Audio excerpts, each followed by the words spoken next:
Number 4, daily block time. If your day is not blocked out for significant progress forward to one of your projects or your goals, you're living a reactive life and it's killing you. It's the oldest thing in the book of productivity. Discipline equals freedom. The more you are disciplined, because look at this. Look at the alternative, okay? If you're not doing block time, here's what your day might look like. You have all these different slots of time, right? And you're just gonna plug in as you go through the day. You're gonna plug in, I'll work some there, and I'll work some there, and then I'll try to cram stuff up. Right at the end of the day, I'll try to cram that sucker in. Any crammers? Okay, just checking. No judgment. You're just not going as fast as you could. That's all. Crammers, I love crammers. Just like, because they're easy to get to move faster, because you do have that diligence of when there's a deadline and it's on, you can go, which really serves you. But we got to take you from a crammer to a preparer to a high performer, and the way that we do that is to look at this and go, listen, if you keep leaving all these time slots to randomness, what happens is they start to get filled with the big D. Distraction.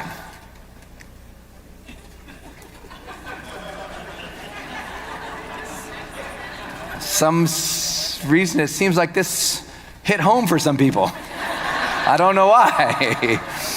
How many recognize what I'm talking about here? So now you add up, take this out. You might not be thinking too seriously about it, but let's say that's like a day. 1, 2, 3, 4, 5, 6, 7, 8 work hours. You didn't know I drew that on purpose. Now watch what happens. Let's scroll that down. Let's call it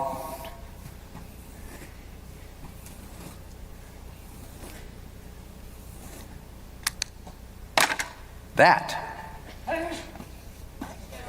Bless you.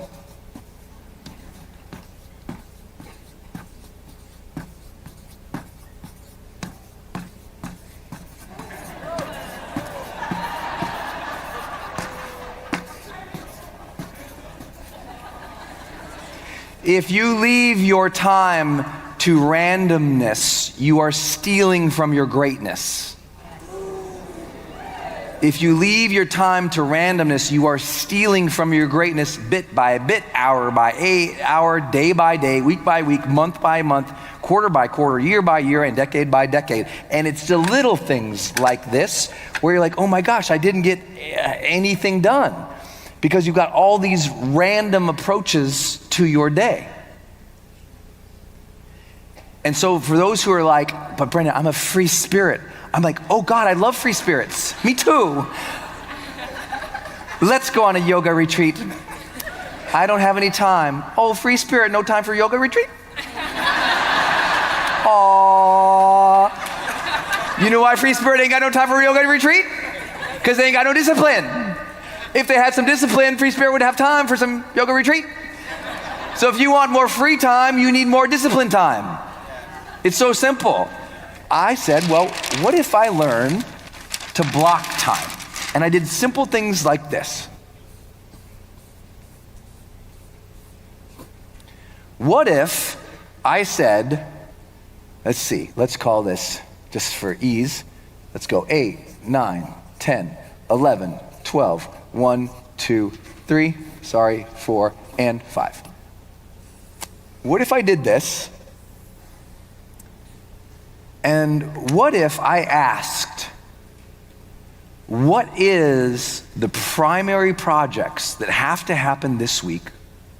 And how can I build it so that my mornings are done in such a way that those primary big things, those things that must be created or done, that I block time out and it's protected. Meaning I just say, okay, block, block, block, block, block. And I let any randomness that has to come in, if it has to come in, it can come in over here, but maybe I got this one blocked and I got that one blocked for keep up.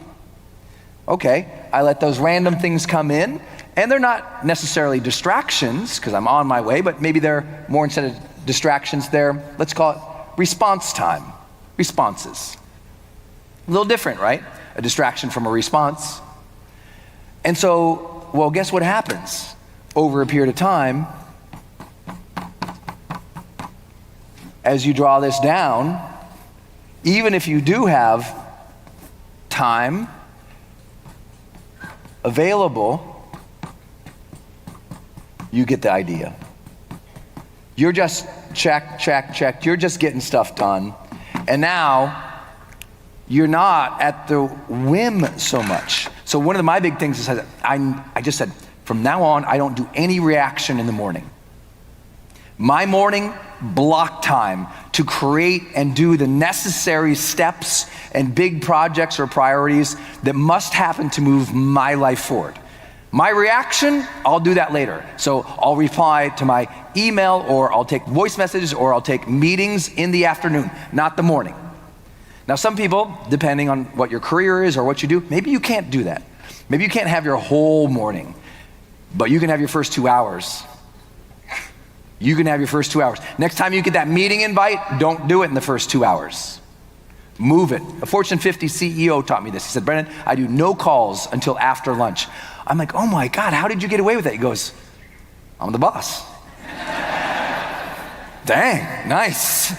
Now, hey, look, if you're customer service and you got to get to work and you got to start responding, that's one thing, that's customer service. But if you're the owner, the small business owner, or the leader, and you have the ability to either delegate or decide or let people wait on you, you do that.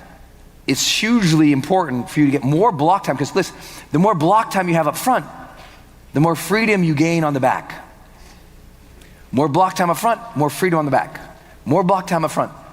So in other words, more scheduled time towards the things that matter, the more vacation time for you and your family. Now you're not like, I wish we could get vacation one day. You're like, oh my God, what are we gonna do with all this vacation? That's how you get ahead. Block time is everything. Everything. I meet people all the time. I'm gonna write a book one day. Show me. Show me the blocks of time that you're gonna write the book. Otherwise, it's not even a wish, it's not a dream, it's not a goal, it's not a project. It's barely a scant hope. If it doesn't land on the scheduler, if it's not in the calendar, you just won't do it. What you'll do is you'll fill all these blocks with the distractions. And all of a sudden, guess what? Your business is literally in the red. Your ability to celebrate, your ability to catch up, your ability to move forward, it's gone. So one of the easiest ways that I know a high performer is I say, come over here, open up your calendar, let me look at it. First thing I'll do when I'm coaching a big executive or an entrepreneur, let me look at your calendar. Well, let me tell you, no, give me the calendar. Well, no, don't, I don't want, you don't understand, I have this, you don't understand. Yeah, I know, right, I don't understand. I don't understand anything, so give me your calendar so I can understand.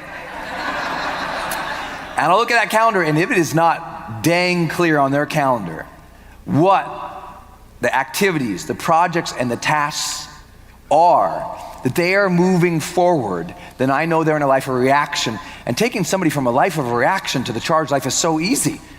Master that calendar, man. I should be able to walk in your life, look at your calendar, and go, ooh, this is clearly what she's building towards. This is clearly what he is developing in terms of competency. This is clearly what this person is all about and after in their life. There's all the things they're doing to learn. There's the seminars they're enrolled in, the certifications, the masterminds, or just here's the books that they're reading. I schedule out the books that I'm gonna read. Otherwise, I just gather a bunch of books, I put them on a shelf, and they look nice. I schedule the book. This book done this week. This book done this week. This book done this week. If I don't do that, then I'm just like, then what happens is when I have some free time, I ask my friends, so like what books are you reading? Oh, that sounds good. And I grab that book and now I'm completely reactionary and ultimately a lemming. If the only books you read, the only things you respond to, the only things that you do are issued to you by other people, then you're a follower, then you're conforming, then you're lacking that conscious drive that makes us feel so alive. When you are designing your day, designing your week, designing your life, you come back to life, and you all deserve that. So turn to the person left, right, shake them, and say, design your life.